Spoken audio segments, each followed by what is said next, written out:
In Oregon, a fast-moving wildfire prompting many to evacuate their homes, and it's getting worse by the hour. We want to check in with our Elise House, who's in Marion, Oregon, for us, Marion County near Portland. And what's it looking like out there right now? I see it's pretty hazy behind you.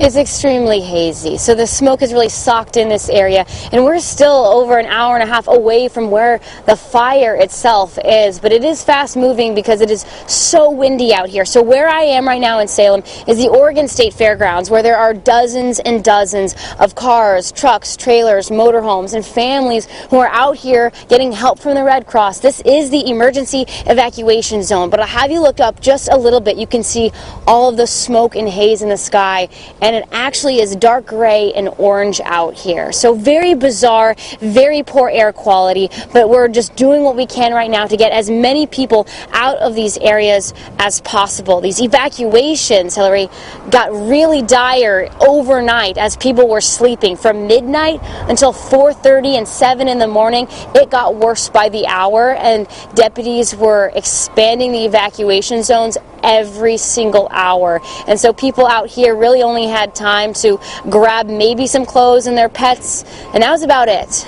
And just how many acres is this affecting right now? Because I mean, you look behind you and you say that you're pretty far away from that fire, so you can tell it's spreading really quickly. Do you know just how many acres it's affecting?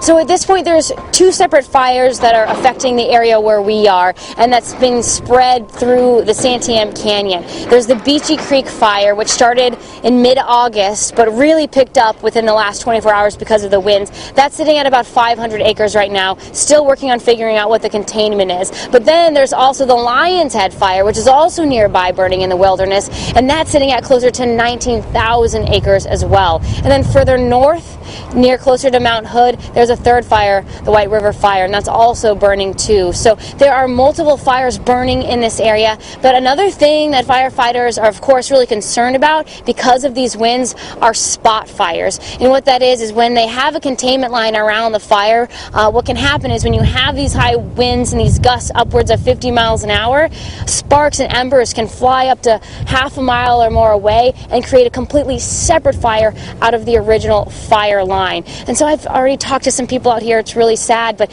you know, they were leaving at 2:30 in the morning, seeing their communities burning, their churches, their fishing stores, all of those sorts of things. So we do know from the folks here that are telling us that there are structures that are burning, and of course we're very worried about people's homes as well. Some people on social media were saying that their grandpa won't leave and they're trying to convince him to get out, but you know, some people are trying to protect their homes, but at this point deputies are really begging people to get out now.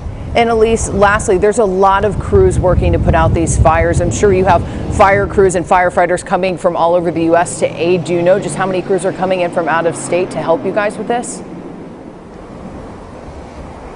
I don't know how many crews are coming from out of states. I do know that we have hundreds of firefighters on the ground right now working on all of these different fires. One big thing that is of course very helpful is having airdrops and being able to use retardant and things like that and being able to fight the fire from above. Yesterday they did have to call it off because of the visibility very low and they couldn't get over the lakes to get the water.